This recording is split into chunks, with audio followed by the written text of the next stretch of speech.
So good morning, everybody. So I hope you are all reviewed. So yesterday we tried to prove. In fact, I gave more or less a proof for any odd degree polynomial with real coefficients as a real root or real zero.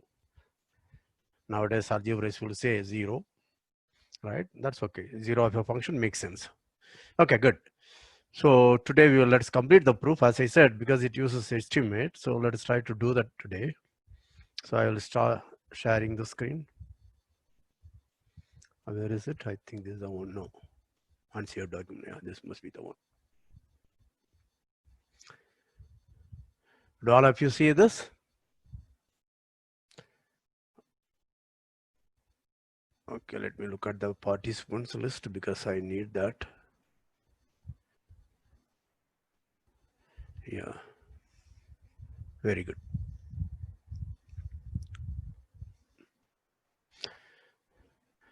And in case if there is the flickering, please let me know, right? In case something is open, I'm going to close it. So please let me know in advance. Okay, so let us try to prove what we want. Yeah. This is for among general viewers. Do you see what I've written here? Do all of you know this? There is a government initiative, rather MHRD possibly, NPTEL. There are a lot of courses by maths teachers, faculty from IITs and IIC. Because some of the viewers' comments say that, okay, we want to hear more from IIT professors, then they should not be hearing from me. I am not an IIT professor. Yeah, anyway. So we want to prove the following theorem. And rather an estimate. Suppose P of X is a polynomial with n, an minus 1 x to the power n minus 1 plus a naught, where ages are all in R. Okay, and I am assuming n is odd, but for the estimate, I don't require n to be odd. Okay, now what is our assumption? We wanted to say as x goes to infinity, mod px goes to infinity. But in the case of odd, then we want to say a little more precisely. When x goes to infinity, px goes to infinity, and when x goes to minus infinity, px goes to minus infinity. In the case when n is odd. Okay, this is what our aim is. So we want to estimate this. And why do we expect this? The reason why we expect this is in the polynomial, the top degree term x power n will dominate everybody else. If x is very large, the sign of x power n will overtake whatever big numbers you have here. That's a basic intuition which we looked at, like a cubic polynomial, etc. yesterday, right? So that is the thing we want to use. So what we do, the same way we did. When I want to say something like n squared goes to infinity much faster than n, what did I do? I looked at n squared by n. Here what I want to say, x power n goes to infinity intuitively in modulus as x goes to infinity, mod x goes to infinity. So what I want to do is I want to rewrite this. This is equal to x power n into 1 plus an minus 1 by x plus a naught x power n. Do you understand this? Now, yeah. Now what is our idea? We want to say as mod x goes to infinity, mod px goes to infinity, but I will refine it in a minute. But let us try to understand, right? So try to look at this. From this right side, I would like to conclude that. So what is that I need? Can you think of an estimate which will going to help me? Remember, if x goes to infinity, what happens to an minus 1 by x? That will go to 0. Similarly, a naught by x power n. Therefore, these are only finitely many terms. Therefore, their sum will go to 0. That means after a while, it's in modulus, this will be less than half. That means it will be between minus half and plus half. Therefore, this term will be 1 minus, it will vary from 1 minus half to estimated by 1 minus half to 1 plus half. Do you understand this? How many of you understand? This we want to formalize now. Yeah. Sangeeta, you have a problem? Yeah, okay. Manmohan, I think your network connection is as usual problem. You understand this? Therefore, if mod x is going to infinity, this fellow will be greater than or equal to half. Therefore, half times mod x power n, that goes to infinity. This is the basic trick. Okay. Now, how do I write it? That's very easy. So, I want to estimate this fellow. What do I want to estimate? I want to estimate a minus 1 by x plus a naught by x power n. Oh, modulus. Sorry, this is modulus. Okay. I want to say, so it's less than or equal to half. What is the obvious estimate for this? All of you know what is the obvious estimate. Yeah, can somebody tell me? Debanvita, can you tell me what is the obvious estimate? Sir, this will be less or equal to mod of an plus x plus mod of the other ones. I mean, Mod an? minus 1 by x. Yeah, by? Some At present natural. use mod x. I don't know whether x is plus infinity, positive or negative, right? Yeah, Plus yeah, and so on. yeah. I mean, I said about the whole model. Yeah, that's okay. I understand that. Okay. You said model. So, right. Very good. You can mute yourself. You understand this? But remember, you had already seen enough of the thing. Whenever I have an inequality in which I have to estimate something like, powers of n, okay, then what do I want? I want to simplify it. It's only power of only 1 n. N to the power 1 only I want. So, obvious thing will be, if mod x is greater than or equal to 1, then what do I know? Mod x power k or k greater than or equal to 1 will be less than or equal to 1 by mod x, right? So, we want to simplify this. As usual, we are after, what is it? What we call, just 1 second. Yeah. So, we are after Archimedean property. Okay. So, this is less than or equal to mod an minus 1 plus so on mod a naught by mod x, provided mod x is greater than or equal to 1. Do you agree? Do you agree with this? Now it's very easy, right? So call this object as some constant c, right? Then what do I have? So this is equal to c by mod x. I want this to be less than half. Therefore, choose a natural number n so that c by n is less than half. Then for all x in R, so that mod x is greater than or equal to n, this fellow will be less than half. Do all of you agree with this? Now are we through? Right. So so far I never use the fact n is odd or even. Okay, keep that in mind. So what I have shown is this object. Just make sure that I'm writing properly. No, this is an minus 1, right? Yeah, a naught by x power n. This is less than half, provided mod x is greater than or equal to n. Remember here I needed mod x greater than or equal to 1, but the moment mod x is greater than or equal to n is a natural number. Therefore, this automatically satisfied. Otherwise, I have to take a maximum. Okay. So this is you mod x is greater, right? And notice the next, we are not in complex numbers. If I am in complex numbers, I cannot do anything. I only know this modulus is less than half. But remember, now I'm in a real number. This is a real number. This real number lies between minus half and 3 by 2. You follow that? That's where we are using. It's a real polynomial.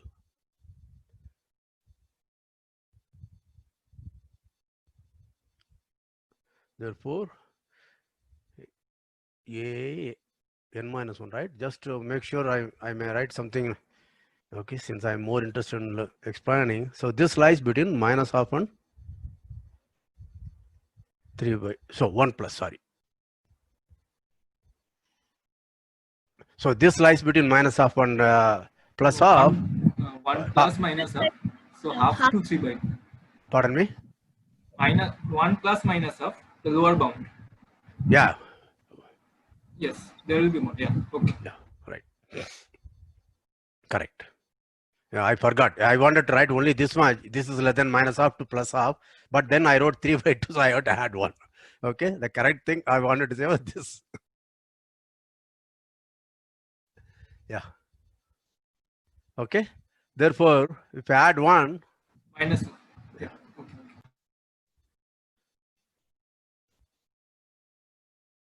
Right? So what I have got? I have got the following. P of x equal to x power into, let us write is g of x. Well, okay, where g of x is equal to 1 plus an minus 1 by x and so on plus a naught by x power n. So what you have shown is that g of x, if mod x is greater than or equal to n, we proved g of x lies between half and 3 halves. Okay. Now let's assume x is greater than or equal to n, therefore x is positive. Therefore x power n is also positive. Okay. Now I don't need the fact whether n is even or odd. For any n, I can multiply this inequality. Okay. Okay. So multiply this inequality xn into 1. So what do I get? I get half of x power n is less than or equal to x power n into g of x less than or equal to 3 by 2. This is not important for me, but anyway, let me write. Now concentrate on this inequality. This is nothing other than my p of x. So what does this say? This shows that if x is greater than or equal to n, p of x is greater than or equal to half of x power n, and hence it's positive. Right? Okay. Now let's assume x is less than or equal to minus n. Then since n is odd, what do I have? X power n will be negative. Right? Therefore, if I multiply x power 1 by x power n, the inequality will changes. As I said, I have only to concentrate on this portion. This is all I require. Okay, so I multiply this inequality by x power n, where x is negative and n is odd, therefore x power n is also negative. Therefore, what I get is half of x power n is greater than or equal to x power n into g of x, which is my p of x. So what do I have? If x is less than or equal to minus n, p of x is less than or equal to half of x power n. Remember, since x is negative and n is odd, this is negative, therefore this is less than 0. Therefore, for x less than or equal to minus n, p of x is negative. Therefore, what do I have? I fix n as above. Then let's look at this. At n, p of x is positive. At minus n, p of x is negative. Therefore, there exists some c so that p is 0. That's a proof. Okay. See, as I said, when you go to MSc, there will be a lot of algebra teachers who will falsely claim that there is an algebraic proof for fundamental theorem of algebra, right? And that's incorrect, as I said, because they will usually invariably end up using this theorem, odd degree real polynomial, okay, has a real root, that they will need. Second thing they will need is something very interesting. If alpha is a complex number, okay, so you can solve for x squared equal to alpha in C. This fact they will need. Okay. Now, how do I prove this? Notice that if I write alpha as something r e power I theta, then the x I can take maybe square root of r into e power I theta by 2. Do you understand this? But existence of square root r, where r is a real number, who guarantees that? Real analysis. Okay, these two facts, the so-called algebra proof will always use it. Okay, but since it's just like that, they think it's obvious taking square root. You just have to write square root alpha. That's all they think. And similarly, they will use. Now, please remember this when you go to MSc. No, Let not any teacher fool you by saying there exists a purely algebraic proof of fundamental theorem of algebra. That's not true. Okay. Is it all right now? Okay. Right. Now the next thing I want to do, there are a lot of problems. You should, as I said, you should look at my book. See, there are two theorems, as I said, intermediate value theorem and the so-called extreme value theorem. Boundedness plus extreme values are attained. These two theorems are the major things to solve a lot of problems on continuity. There will be about 15-20 problems in my book. In Bartle and Short, but there may be more.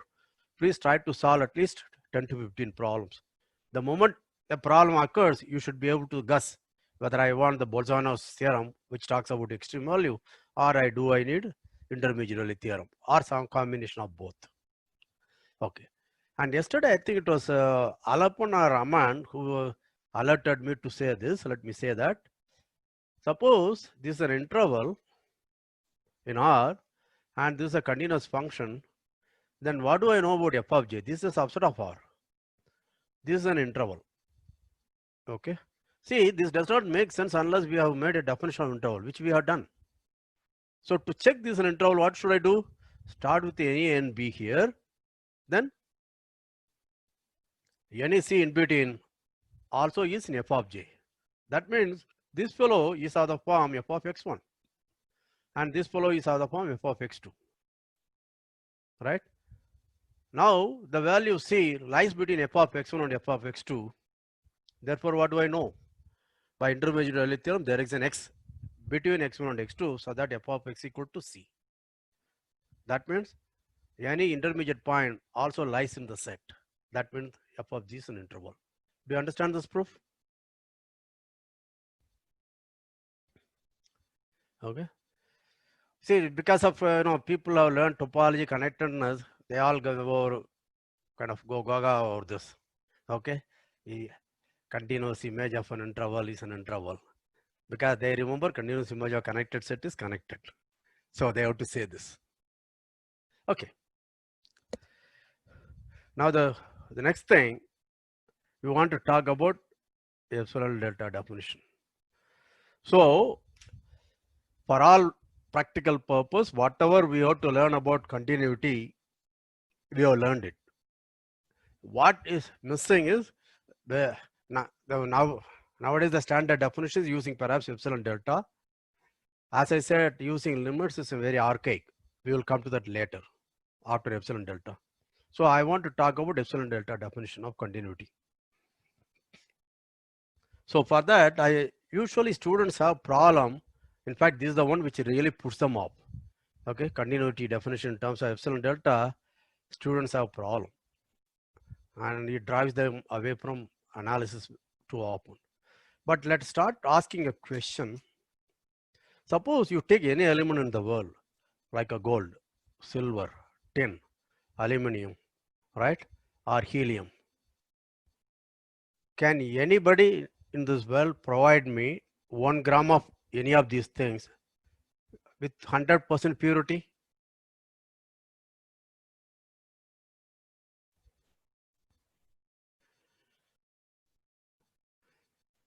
You understand? It's not possible, right? Even if you go your hard-earned money to buy a gold coin, okay, on Akshay Tritiya, right? Then the coin will say 99.99% pure gold. It will never say 100% pure. Okay, so purity is only exists in our mind. I mean, it's a kind of ideal. In real world, nothing can be perfect or pure. Now that is the reason. Therefore, what do we know is the following. Let's imagine a situation. Okay, there is a scientific process F. Okay, this is the ingredient, and this is the output. Okay, this is the customer. Customer wants this output. Okay, he wants this output, and the scientist knows this process is very theoretically proved to be correct. So suppose this is the output Y he wants is 100% purity. The scientific process knows if I give me an X, okay, which is pure, 100% pure, the scientific process is so correct, so precise, then f of x will be y. Okay, the process is theoretically, scientifically proved. It's a correct process. The only thing is you have to give me a pure x, then I will give it a pure y. Now, he is not, this guy, the customer, okay, he knows science. He knows it well. I know you cannot give y 100% pure, but I will tell you my error tolerance. My error tolerance is epsilon. You give me some other, call it y naught perhaps, this x naught. Give me some other y, which is, okay, then you are making an error. If it is epsilon close, I will accept it. Like 99.99% pure gold, I will accept it. Even though I paid money for 100 gram pure gold. Okay. Now the scientist knows this. What is this? Okay, I cannot get x naught, but if I somehow I can get an ingredient x, okay, which is delta close, my scientific process is so correct, then f of x will be very close to y naught, epsilon close to y naught.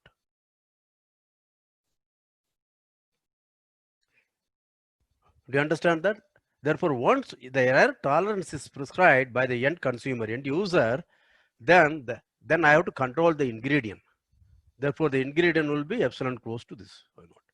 Notice that this is actually a demand by science, daily science. Every day we have to use it. How many of you understand this?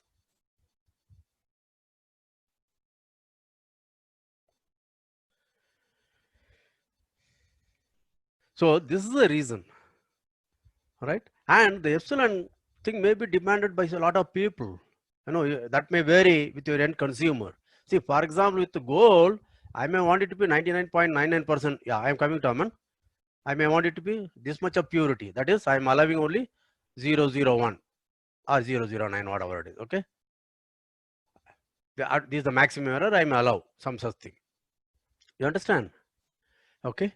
But if you want to measure, let's say I'm on a piece of cloth, 1 meter cloth, if you give me something like 0.99, that is 99 centimeters, I may accept it. But if you go to nano, if you want me something like 1 nano something, okay, very small unit, then I may not want something like 0.99, but I may want it to be something up to 7 digits I may need. So the error tolerance may depend upon the need, where you want to use it. Yes, was it Aman who raised hand? No. He was clapping. Oh, I see. Okay, thank you. No doubt, right? Now, are you convinced why epsilon delta definition is not only mathematician's concoction? Okay, it is actually the demand of the industry. So, if somebody asks whether it's used, you explain this. And another thing, you can look at my topology of metric space book. I will say something similar.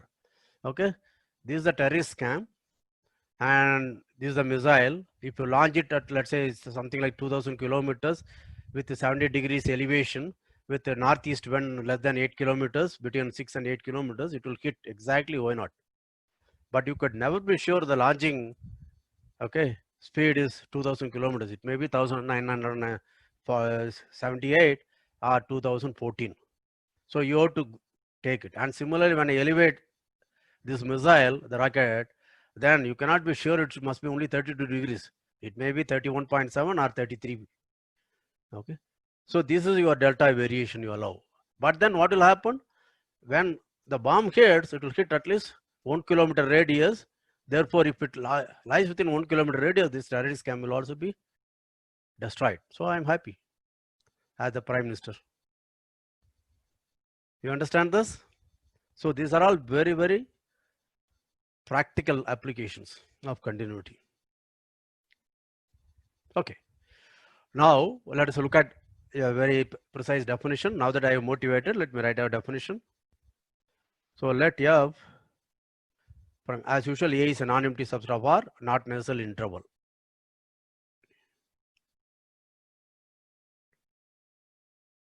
To R, let us fix A in R. A in A, then I want to say F is continuous at A. This is the second definition using epsilon delta. So what do I want? I have f of A here. See, A is in the domain, therefore f of A is defined. So you give me an epsilon positive, then I form epsilon interval around this. Okay. Then I can find a delta, and this has to be intersect with A. Okay. A intersect with this. Start with any x here. Okay. That means x is within delta distance from A and x is in A. Then fx should lie here.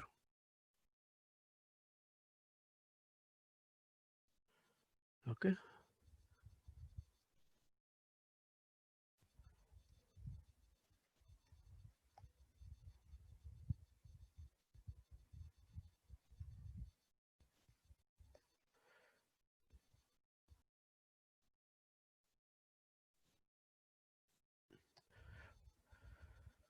Okay, good. Do all of you agree with this definition? Is that meaningful now? Once that practical thing is given, it's clear.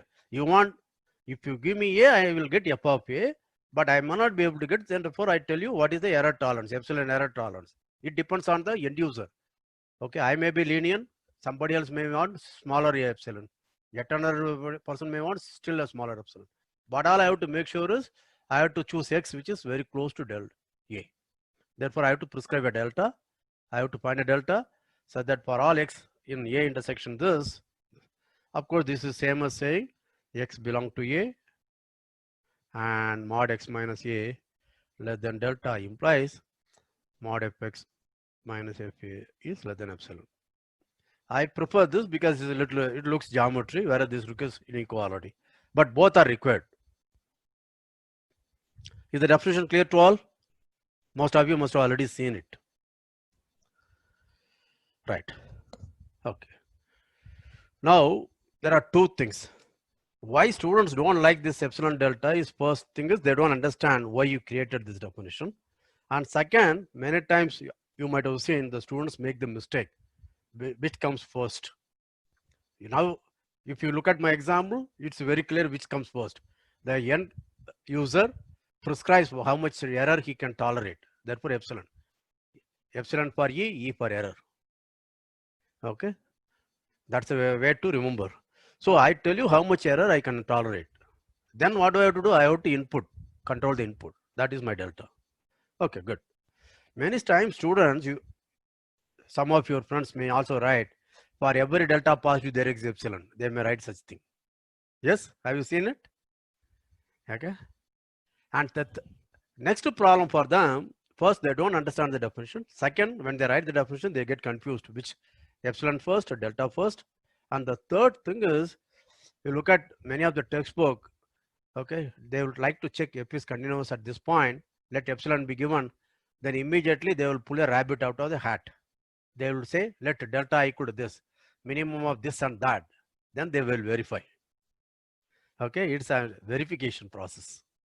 But student does not understand how you got the delta.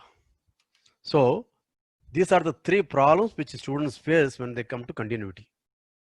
We will try to show how it can be done. Okay, right. So let us pause. I should have paused much earlier.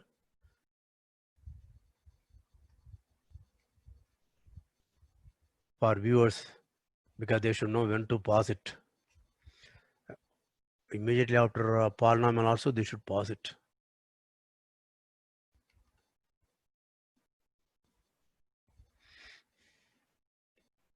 Okay. Now I'm going to ask you a question. Depending upon your choice, I'll go ahead. So would you like me to give examples to show how delta is guessed, or do you want me to prove our sequential definition of continuity and the epsilon delta definition of continuity are equivalent? I'll do both, but my question is which do you want first? So those who want equivalence should say yes. Those who want computing delta should say no.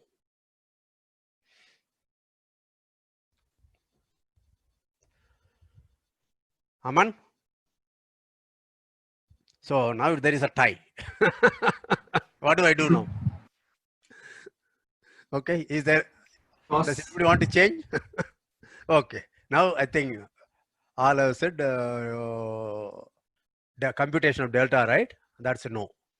Okay, we will do that. Okay, so let us look at, see the standard example. I don't want to waste my time. F is a constant function, F is identity function, etc. Let us look at some other thing. Okay, so that I can actually illustrate what is happening. Let us look at F from, as usual, a subset. I don't want to tell what it is, etc. It need not be an interval x power n, where n is a natural number. In particular, identity function is also covered here. So fix a point A in A. I want to prove F is continuous at A.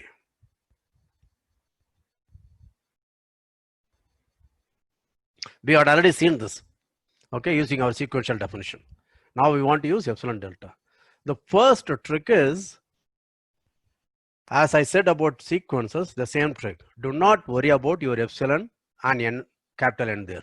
Similarly here, do not worry about epsilon and delta. You should worry about, I have to estimate. What I have to estimate? If x is near to A, I have to estimate mod fx minus fa. That should be your mantra. Okay. So what I want to estimate is this. Oh.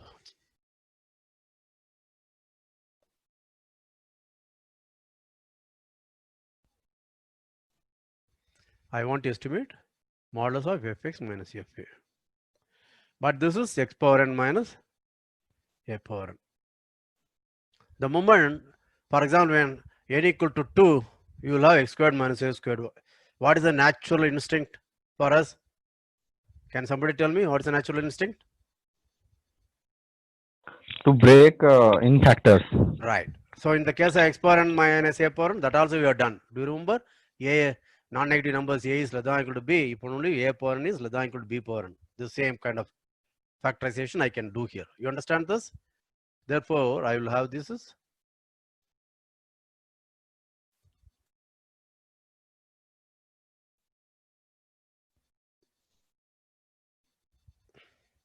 this is a very natural instinct, right? Remember my kind of tricks of analysis. You want to say this is less than epsilon, that means this is less than epsilon, but you keep on improving the estimate. Okay, find a simpler estimate. So this fellow is nothing other than mod x minus a into mod x to the power n minus 1 plus x to the power n minus 2a plus mod a to the power n minus 1. Right? So less equals to? Why less equal to? At present this is correct, right? Okay. Yeah. Now the next thing comes, that's where less equal to come. Now I want an estimate for this. See, this is fine for me. You understand that? If mod fx minus fa, you into x minus a into some constant, then I want it to be less than epsilon. That's very easy for me. Mod x minus a must be c less than c by, sorry, epsilon by c. Therefore, I know how to choose a delta. All right. Therefore, the next thing is I don't want to do anything here, but I would like to improve this inequality. I would like to find a better bound for this. So what is the obvious estimate here?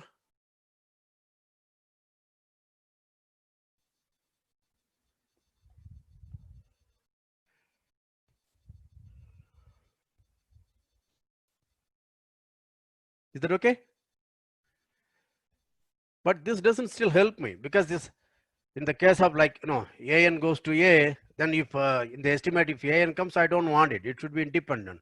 Therefore, x is again any arbitrary point near a. So this I would like to replace by some other constant thing. Now let's look at the picture. I have a here. Okay. I want x power 1. So notice that as the first thing is, I can restrict my x to be in some one interval around a. That is mod x minus a is less than 1. Right? It has to be in some interval around a. So I'm going to restrict it to a unit interval around a. This, what does this mean? My mod x will be mod x minus a plus a, that is less than or equal to 1 plus mod a. Do all of you follow this? Therefore, I have a bound for mod x in terms of a.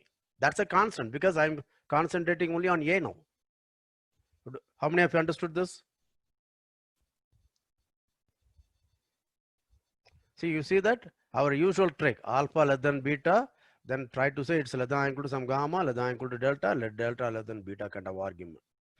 So this fellow, mod x is less than 1 plus mod a. Therefore, mod x to the power n minus 1 will be less than 1 plus mod a to the power n minus 1. Am I right? Now this will be 1 plus mod a to the power n minus 2 into mod a. But you know, then it keeps on varying. That's a little cumbersome. So what will I do? This fellow is less than or equal to 1 plus mod a to the power n minus 1, this object. Okay. Less than or equal to 1 plus mod a to the power n minus 1. But mod a is also less than 1 plus mod a. Therefore, this total object is also less than or equal to 1 plus mod a to the power n minus 1. Do you understand this? So now every term is like this. So how many such terms are there? N terms. Therefore, this fellow is less than or equal to mod x minus a into n into 1 plus mod a to the power n minus 1. How many of you understood this?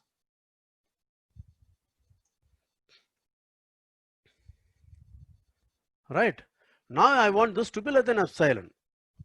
Okay, now everything is fantastic for me. I can do that. So what does this mean? This means mod x minus a should be less than epsilon into 1 plus mod a to the power n minus 1. Okay. That means my delta should be a positive delta should be less than epsilon n into 1 plus mod a to the power n minus 1. But that's not enough. For this inequality, I wanted mod x minus a should be less than this. But then look at, to write this inequality, mod x is less than 1 plus mod a, I wanted mod x minus a should be less than 1. Therefore, mod x minus a should be less than 1 as well as it should be less than this. Therefore, you write it less than minimum of 1 and this.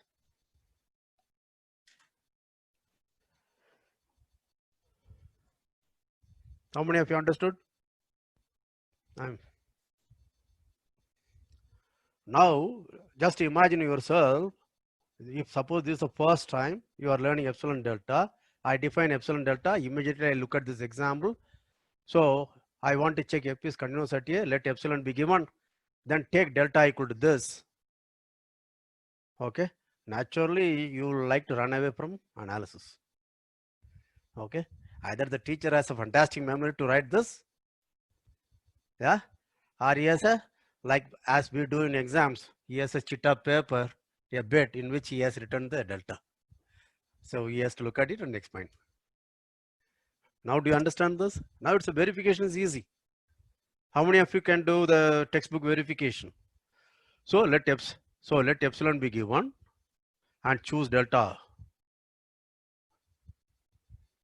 like this. Then you have verify. You can verify. Write this. Now you see that now since mod x minus a is less than delta and delta is less than or equal to 1, this implies mod x is less than or equal to 1 plus mod a. Therefore, this fellow is less than or equal to 1 plus mod a to the power n minus 1. This is 1 plus mod a to the power n minus 1, but this also is less than 1 plus mod a. Therefore, all these n terms are, each one of them is less than 1 plus mod a to the power n minus 1. Therefore, I get this. Okay. Right. But this is less than delta mod x minus a into n into 1 plus mod a to the power n minus 1. But that is this. See, verification is easy. Do all of you understand this? Is it easy? Yeah. Right. So this is what happens. And the standard way, it might not happen all the time. What I'm going to say may not happen all the time. But usually when I want to check f is continuous at a, what I do is I look at fx minus fa. Right? I want to estimate this. My intuition, it may not work. Let us be very clear because it puts a lot of restriction. It is what is called locally Lifshitz function. I'd like to look for an estimate of the form c times a into mod x minus a, where the constant c depends only on a. So I have to, this is what I would look for. Can I find an estimate of this kind? Then continuity follows. Do all of you understand this? Do you understand this? I am clearing. Okay. So you should look for an estimate. Again, let me warn you, it may not be possible all the time. Okay. Now let's look at few more examples.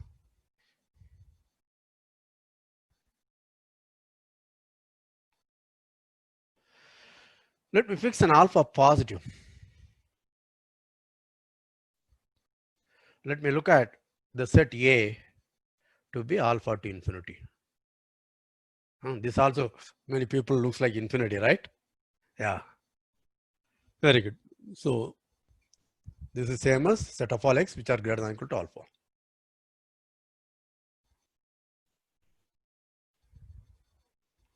Right. Let's look at a function f from a to r so that f of x equal to 1 by x. And let a be in a.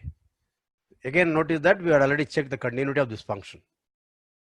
Now we want to use epsilon delta to arrive at this. So what is the IoT estimate?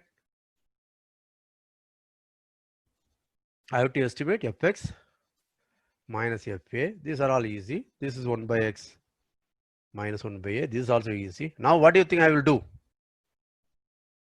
The moment I have 1 by x minus 1 by a, what do you think you will do?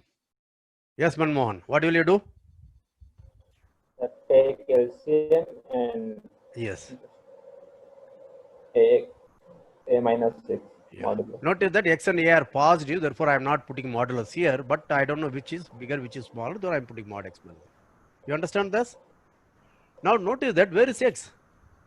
X has to be in the domain, right? So remember, I want to get an estimate of the form CA, and I have x minus a. This a is no problem. Therefore, x 1 by x I have to say is less than or equal to some constant. But I know x is somewhere here. Therefore, x is greater than or equal to alpha. Therefore, 1 by x will be less than or equal to 1 by alpha. Therefore, this is less than or equal to 1 by alpha times a times mod x minus a. Do you understand this? Therefore, what will be delta I will choose? This I want to be less than epsilon. This means mod x minus a should be epsilon into alpha times a. Am I right? That's it. Therefore, I have to choose delta, which is epsilon into alpha times a. Do all of you understand this? Good. A slight modification. Now the domain A is all positive reals, but the function is the same. Is f continuous on A? Continuous at A. See, notice that again I forgot to say, I proved if f is continuous at A is an arbitrary point, therefore f is continuous on the entire set A. These are all the standard things. I forget to say such things. Anyway, is f continuous at A? I have 0. A is here, positive. Therefore, A must be somewhere. So what? Okay. What will I do? Can somebody tell me? I can choose any alpha. A by 2. Right, A by 2. If it is A by 2, what is the formula for this? What is the expression for delta? Epsilon into A by 2. Square by 2. Yes, good. In this case, I can take epsilon equal to, sorry, not epsilon, delta to be.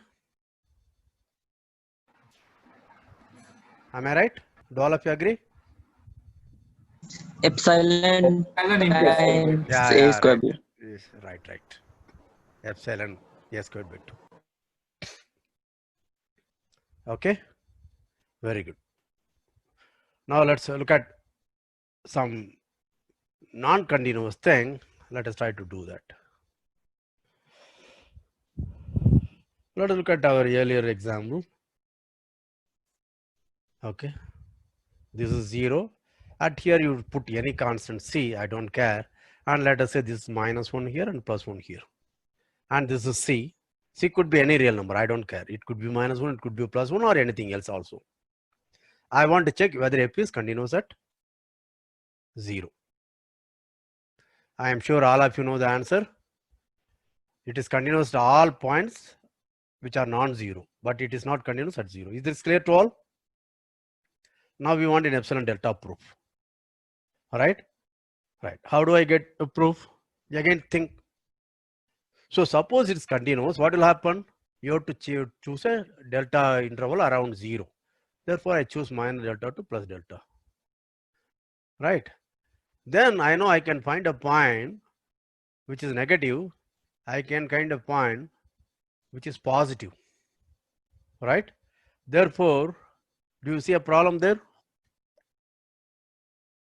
This is the same way we proved alternating sequence 1 minus 1, 1 minus 1 is not convergent. The same trick I'm trying to use here. Right? So this x will also be in this interval, call it x and call this as y. X is here, y is also there, but x is negative. Therefore, fx will be -1, fy will be +1. Right? But both are supposed to be epsilon close. Fx is supposed to be epsilon close to f of 0, which is c, and y is also, f of y is also epsilon close to f of c. So let us look at f of c. Right? Both are epsilon close. Do you understand what I'm saying? This is f of c minus epsilon, this is f of c plus epsilon. So both must be somewhere here. This point must be here somewhere, and this point also must be somewhere here. I don't know where. Okay, because f of c may be here also, less than -1, or f of c may be greater than 1. Okay, but imagine both have to be there. Now, do you see problem? It's the same way we looked at the alternating sequence is not convergent. So -1 is also there, +1 is also there. Therefore, this length is already 2, right? But the length of this interval is at most 2 epsilon, right? So do I have a problem now? If my 2 epsilon, that is epsilon is less than 1, I have a problem. Do all of you agree? How many of you can write inequality proof now? Yeah? Let us look at fy minus fx. Now you should say there is at least one such x and one such y. That is very clear. Why? By Archimedean property, I can find a natural number such that x will be -1 by n, y will be +1 by n if you want. Do all of you agree with that? Okay. Depending upon delta, choose an n such that 1 by n both are in the interval minus delta to plus delta. That is my x, this is my y. Then this will be 2. But fy is less than fc plus epsilon, and fx is greater than fc minus epsilon, therefore it's less than fc plus epsilon, which is equal to 2 epsilon. So if I have chosen my epsilon to be less than 1 positive constant, I wrote a contradiction. Do all of you get this?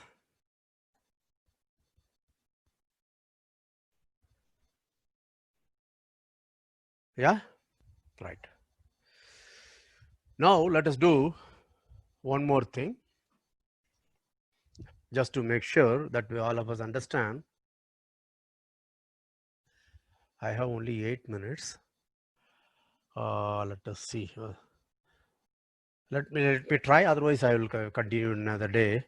Let us look at again all positive reals to R. We had proved already twice using LUV property as intermediate theorem. For each x positive, there is a unique positive nth root. So this is our function. So I am fixing a natural number n. Look at this. I want to show it's continuous at some a positive. Yeah? Do you understand this? Good. Okay, how do I prove that? What is that IoT estimate?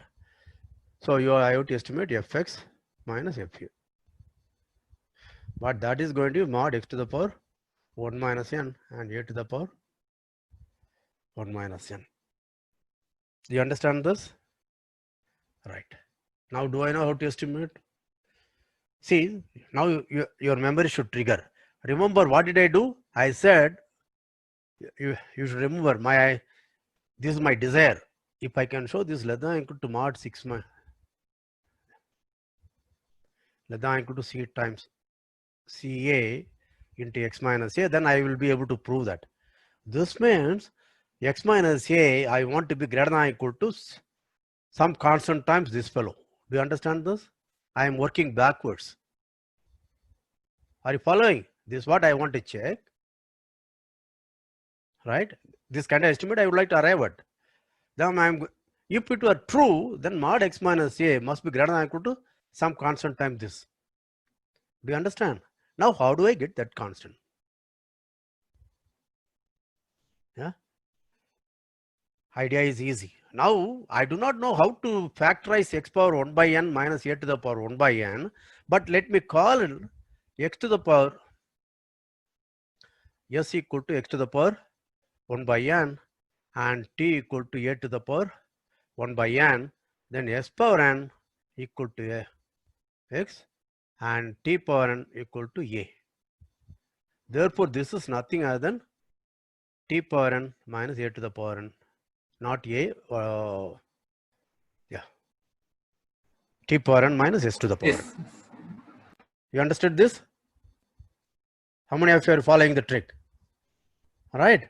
And this is s minus t. Therefore, what I am looking for is s minus t.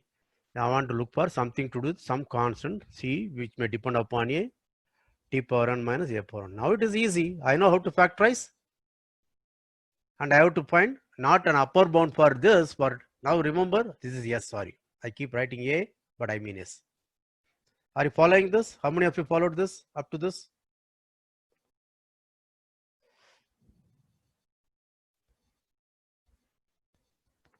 Okay, these are all, question mark. I do not know. These are visual thinking. Okay. Now this t power n s power n is, I know how to deal with this object.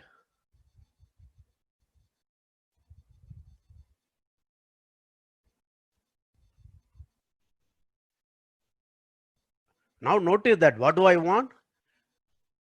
This must be greater than or equal to c into t minus s. That's what I want. Do you understand this? If I want to get this, what do I want? I want a lower bound for this. How many of you appreciate this? So what I should look for is, for each of these terms, I want a lower bound. Okay. We are all thinking. Okay. We are not simply following something. You understand this? Then only I will succeed. But that's very easy. What is given to me? Let us look at a. I am looking at a, and that is positive. Therefore, I can take a by 2. You understand that? Therefore, if I take any x in this interval a by 2 to, if you want 3a by 2, it does not matter. If I take any x, that x will be greater than a by 2. Therefore, x power 1 by n will also be, these are all positive numbers. Do you remember? Therefore, it will be greater than a to the power 1 by 2, sorry, 1 by n by 2 to the power 1 by n. Just make sure I'm writing correctly, because in my kind of desire to explain, I may make some stupid mistakes. Is this clear to all? So a by 2 to the power 1 by n. Are you following this? But that is your t. Yeah. Now can you complete the proof? So each of the term will be greater than or equal to a by 2 to the power a by 2 to the power 1 by n. So how many such terms are there? N terms. Therefore, you have found your c. Now you can complete the proof. How many of you are sure you can complete the proof now?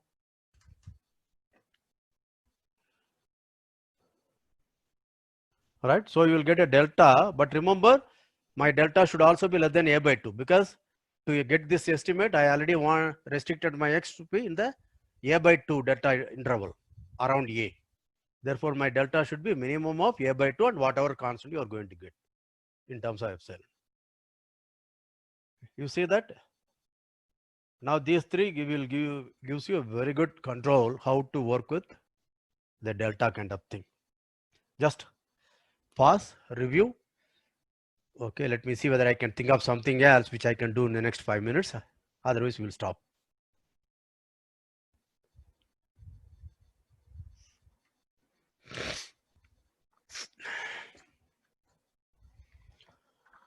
Okay, is there anything else I can do with using epsilon delta? Okay. I think there is one more example which I could do. All of you are confident? Please try it, okay? Let us stop with one more delta in epsilon delta thing. And tomorrow we will do something else. Not tomorrow, I don't know, but let us see. This is example number 5 or 6.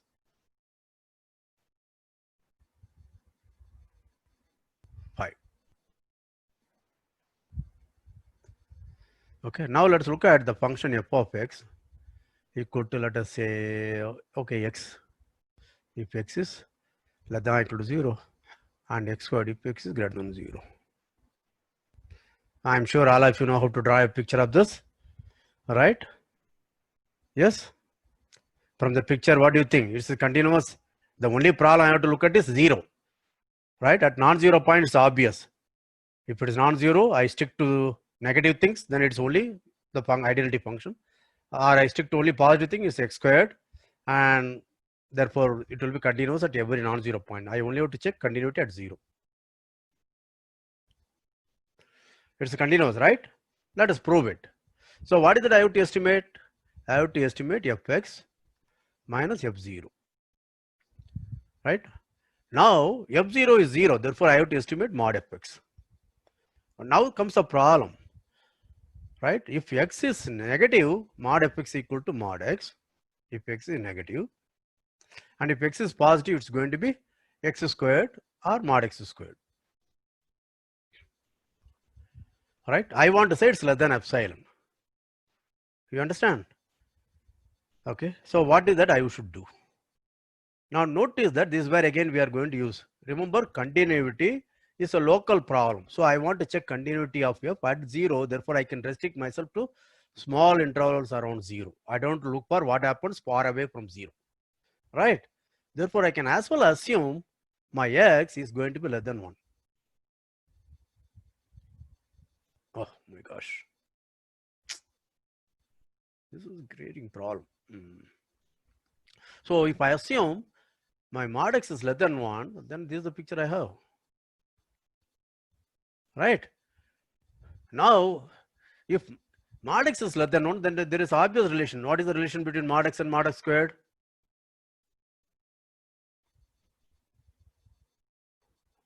Okay, all of you know, because we had already used such things. So I will not ask you, right? It's less than or equal to x, right? Therefore, now I have an estimate.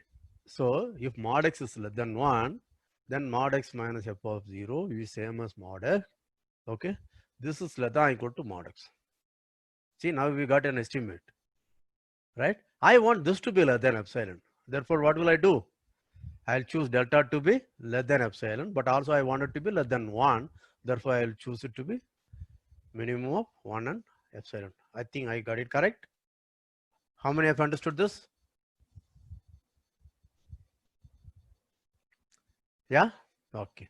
Just as an exercise, do this. Let m, n be distinct natural numbers and define f of x equal to something like x power m. If x is negative, equal to x power n, x is power. Okay. At 0, okay, I am defining it twice, but they are equal. Therefore, if you want, you can make it strict positive. And check continuity at 0.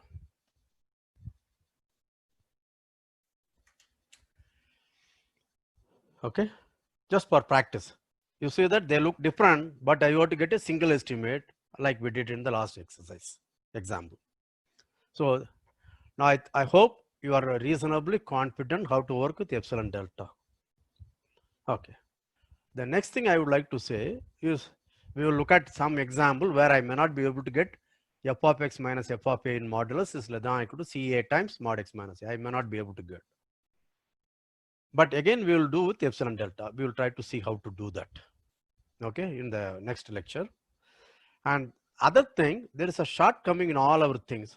I think I mentioned it already in our first lecture on continuity. But let us quickly say, see, the most important class of functions as far as calculus is concerned is exponential function, logarithmic function, trigonometric function, hyperbolic functions, right? None of their continuity we are going to check using either sequential definition or epsilon delta definition. We are taking it for granted. As I said, because even to define these functions very, very rigorously as per the rigor demanded by the 20th and 21st century mathematics, it will take almost a semester to put these functions on a rigorous footing. So naturally, we will not be able to do that. But we will keep using if necessary. Okay. So do all of you understand? Yeah, very good.